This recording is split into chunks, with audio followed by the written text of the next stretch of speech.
Welcome back, guys, to Radiant Dawn. The Apostle Soniki, Empress of the Begnion Empire, does not wish war with the Laguz and searches feverishly for a peaceful resolution.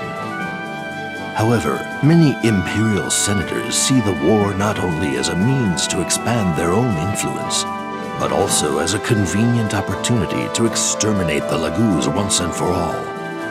These ambitious senators meet with Vice Minister Lekain and vigorously advocate a full-scale war. Having seen their homeland invaded, Begnion's citizens desiring peace are now few and far between. Against the Apostle's wishes, Begnion's military is now fully committed to the war with the Laguz. Zelgius easily escapes the talons of the bird tribes meant to delay him and the Central Army. He arrives at the Sestol Plains to reinforce his weakened allies. The Laguz forces are surprised by the sudden appearance of this new enemy and seek counsel from Ranulf of Gallia. Ranulf orders a retreat with all speed, thus avoiding a full-on engagement with the Central Army. General Zelgius chooses not to pursue the fleeing Gallian army. Instead, he orders his army to hold position on the eastern banks of the Ribahn. Divided by the river, the two armies are deadlocked, able to do little more than glare at one another in hatred.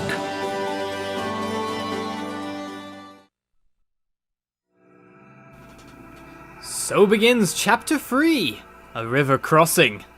We retreat to go straight back at them.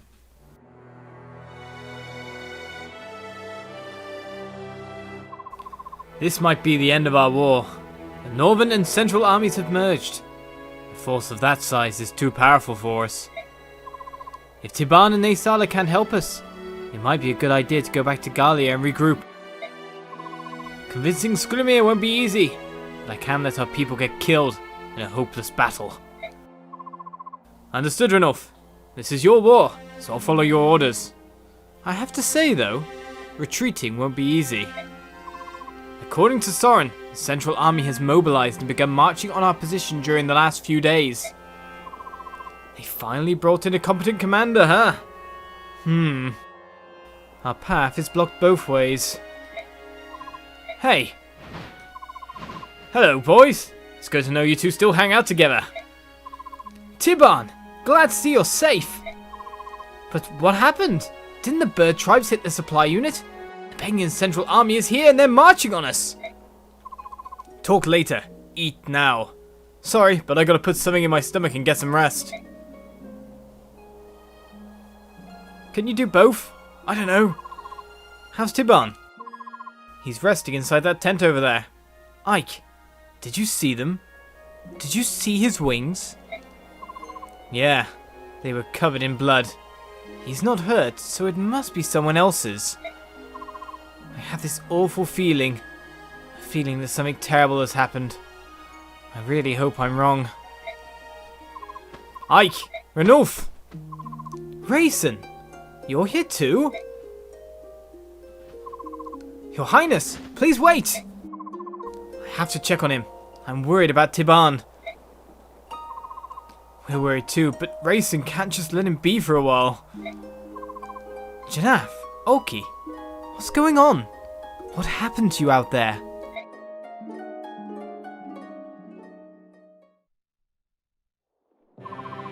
Naysala and the Ravens of Kilvas betrayed us? Again? I'm so mad I can barely see straight. The Ravens were informants. They told Begnion our battle strategy. It was a trap.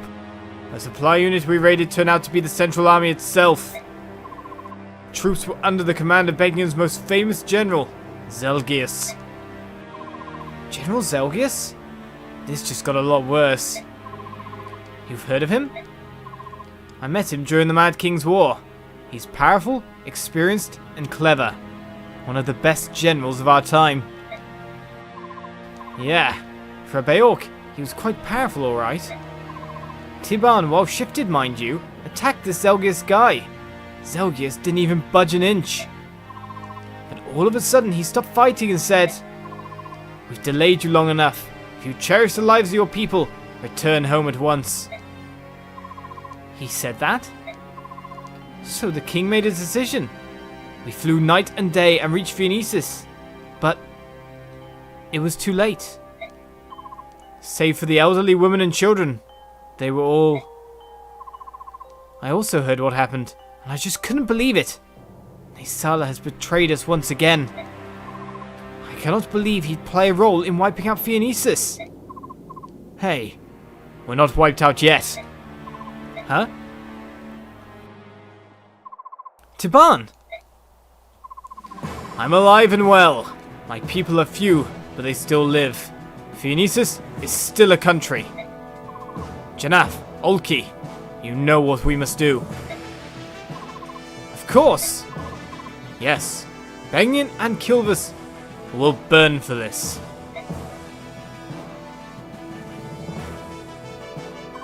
So, that's the whole story.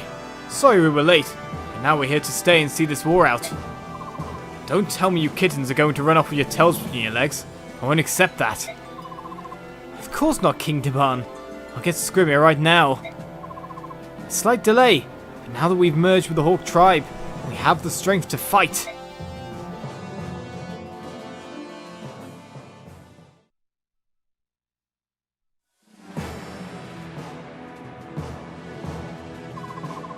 Our goal is to cross the Ribahn. The core of our forces will ford the river and attack the central army head on. Ranulf, you'll need to form a small unit of your best warriors and lead them behind enemy lines, undetected. Can you do it? No sweat. We'll do some officer hunting and keep their leaders' attention on us. Good, but a distraction alone will not get us across the river. They've got the terrain and Zelgius in their favour. Bah! Use fewer words, Tiny Beork. Tell us what we must do. Some of us have a battle to fight. Don't interrupt me again, Skrymir. All these words may be the only thing that can possibly win this battle. As I was saying, while Ranulf and his men sow confusion in the rear ranks, a group of Hawk Laguz will carry the Greil Mercenaries south around the battlefield. We'll cross the river and make our way to the supply train, which also serves as the Senator's camp. Ah, I see what you're doing. You're going to involve the Senators and have them start messing things up. Precisely. Zelgius is the military commander, but the Senators have authority over him. If attacked, they will panic and request aid. He will be forced to return and rescue them. Zelgius is a soldier through and through. He will not disobey an order, no matter how foolish it might be. Once he leaves, their front line will crumble. That's when you advance. Tibarn and Skrymir will lead the charge. That's all. Is everyone clear on what they have to do? I still dislike Beork tactics. I'd rather face my enemy and give him my name before I snap his neck in my jaws. But in order to defeat cowards, we must use the weapons of cowards. Let's go. You keep saying that.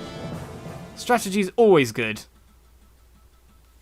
But now we move back to base. Of course we do, with info to check out and all. Well, not so much info to check out. Strategist is what we got to do there. There might be a possible couple more supports we can get on for people as well.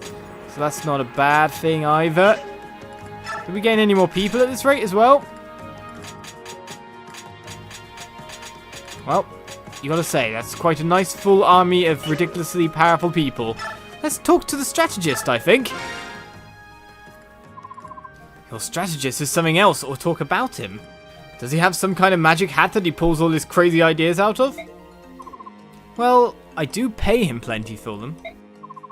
Soren said this mission would fail without help from the Phoenicis army. We're asking you to take a very big risk, King Tibarn. We can handle it. We can do anything. It involves teaching those vermin in Begnion a thing or two. Soren has even answered some of Skrymir's more insane requests. He doesn't listen to a word I say, but when Soren talks strategy, he's all ears. Is that why he hasn't been complaining during the briefings? He says he looks forward to what the little strategist will say next. It looks to me like Soren's charmed his way into the most powerful position in this army. I'm glad to hear it. He's changed, hasn't he? Yeah, I think so. He still doesn't say much, but he's a lot more at ease these days. He used to be completely closed off, rejecting anyone who tried to get close. Like he'd lock himself away, all alone in his own little world. We all lost and gained something during the Mad King's War. Maybe it wasn't a complete waste after all. Do you think we'll feel the same way about this war when it's over? Who knows? We'll have to survive it first. Fair enough. Soren, the most powerful! To be honest, he kind of deserves to be in that spot, and with now the award experience we've got going, the temptation is to boost Soren ridiculously as high as we can, if you know what I mean. There's two ways of looking at this, is because we're going to get free stats a level, and luck, defense, and strength probably aren't going to rise so well for Soren. We use battle experience, but what we do is, in between chapters, we kind of keep him around people's levels-ish, but we kind of level him up near so we only have to force him over with a little bit of battle experience. You know what I mean? So for example, if we use 82, well, more than 82 points right now, he will gain. So HP was one of the free stats he gains there. He didn't gain any luck, but he gained strength and defense, so he can carry heavier tomes, yada yada. So HP is always going to be in the mix as well, so it's not always going to be free. I do not know exactly... Well, we're not really going to get another one capped out in that point in time, nor does Soren exactly need the thing. So he might not even be someone we want to feed battle experience, but if we can get him to about, like, 99 experience each chapter and then give him 1 experience, and then prompt free stats, that's probably the best way to go about him, rather than filling him up with all the stuff right here, right now. Apart from that, who's the other one? I mean, Rolf's going to be not too far off. There's still a little bit of go to cap. You can kind of see the dark bars and how far they can go, but I reckon Rolf will be capped out not that long, to be honest. And Neff, who's a bit lower level than Rolf at this point in time. I have been wondering if maybe we should move a certain... Yeah, let's move it over this time. So, we have not support. Rolf is currently not supporting anyone. Rolf, you need to support Marcia again, don't you, really? Marcia! Come back! Well, who can we make him support in the meantime? We could get him to support with Shinon, his mentor, after all, at this point in time. It depends who we're going to have on the battlefield, doesn't it? We've got a lot of people all joined up there. Oscar with his brother Rolf. Let's do them for the meantime being. And then Har can't support with anyone. Boyd could support with someone. Who to get Boyd to support with? Maybe get Boyd and Mist, actually. I don't know.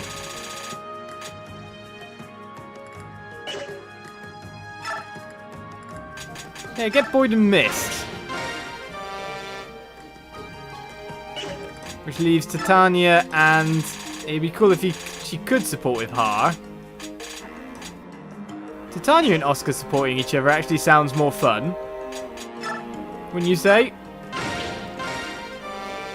Hit avoidance, so they become more tanky, more dodge kind of troops, because they'd probably be at the front lines with most people. Shinon and Gatry have always been friends, so it's too easy to get them to try and support each other. Who can Brom go with? Heather and Neff, who are currently supporting each other, if you know what I mean. Heather can only support Neff. Neff can support Reese as well. That's an interesting little addition. So let's get Rolf and Gatry. Make it so that friendships come different ways. Extra hit chance, extra avoidance. I don't know if that's great or not.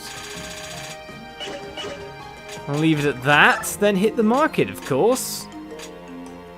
Do we have anything to sell at this point? Well, we've got ourselves a fair bit of stuff, but no more blue gems or anything, if I'm right in saying.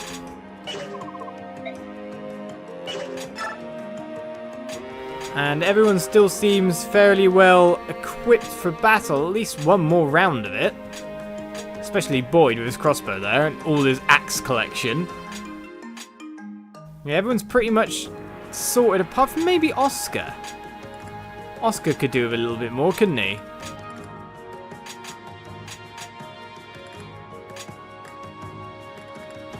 Well, you've got a lance as well, and you've also took the recover in the end. So let's trade that.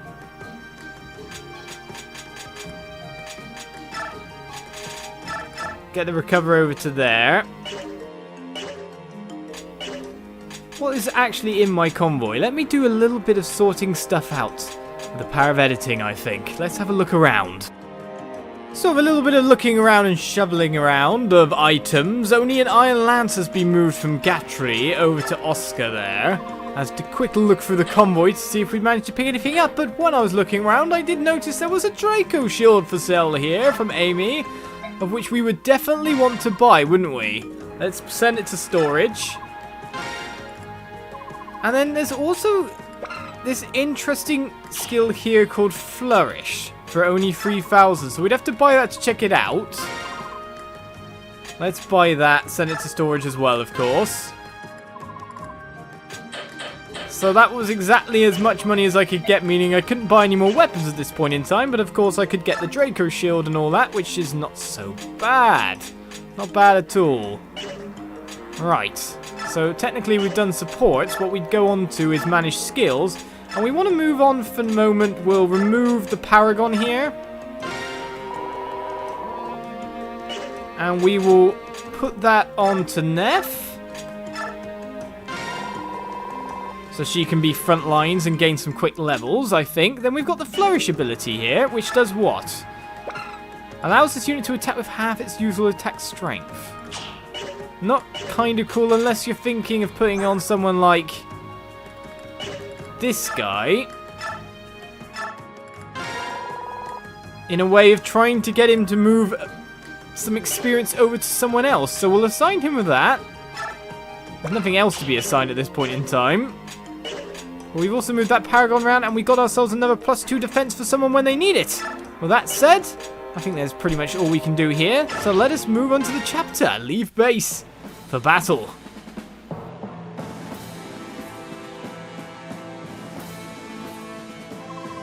General Zelgius, the men are in position. Good work. It's becoming foggy. It looks like the Hawk tribe has joined with the main force. I'm sure this fog will hinder them. I wouldn't be too sure about that. The fog might actually be a boon to them. We'll wait and see what move they make. General, we hear splashing. The Laguz Alliance is on the move.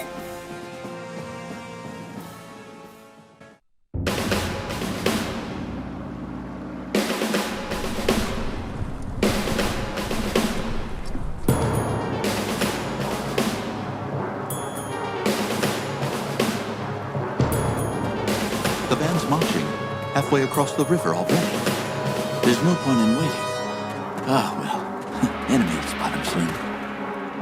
Then it's time to fight. You should go. Don't remind me. I hate flying. Anyway, give the word, will you? No need. Our friends heard every word. Finally, it's time. I've had enough of sitting around. To wing, brothers! Keep up with me if you can!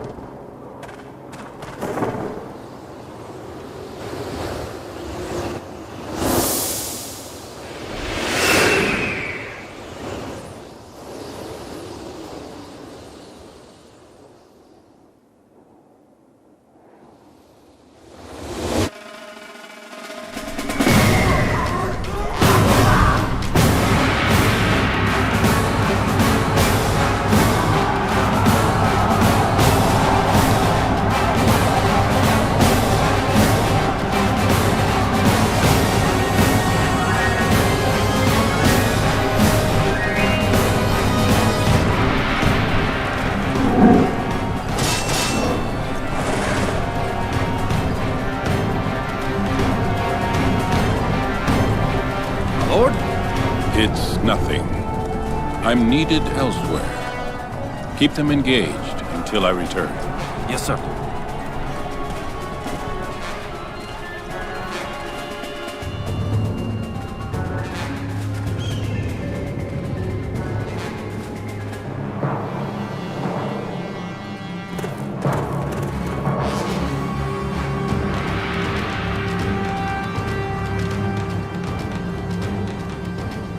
Well, well.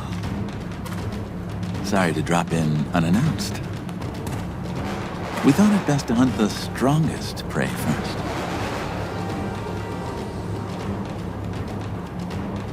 Of course. Interesting maneuver. Will you draw your blade? I trust you know who you face, Zelgius, commander of this army. If you're not worthy of fighting me, then you are only wasting my time. I'm Ronolf, right hand to Gallia's future king. Will that do? We shall see. I will accept your challenge. And you're ready.